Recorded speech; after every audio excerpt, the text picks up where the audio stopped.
Czytanie z Księgi Mądrości. Sprawiedliwego poprowadził Pan drogami prostymi i ukazał mu Królestwo Boże i dał mu umiejętność rzeczy świętych. Wśród trudów czcigodnym go uczynił i dopełnił jego trudów.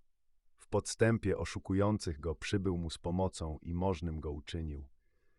Ustrzegł go od nieprzyjaciół i bezpiecznym uczynił przed oszustami i dopuścił nań silną walkę, by zwyciężył i przekonał się, iż mocniejsza ponad wszystko jest mądrość.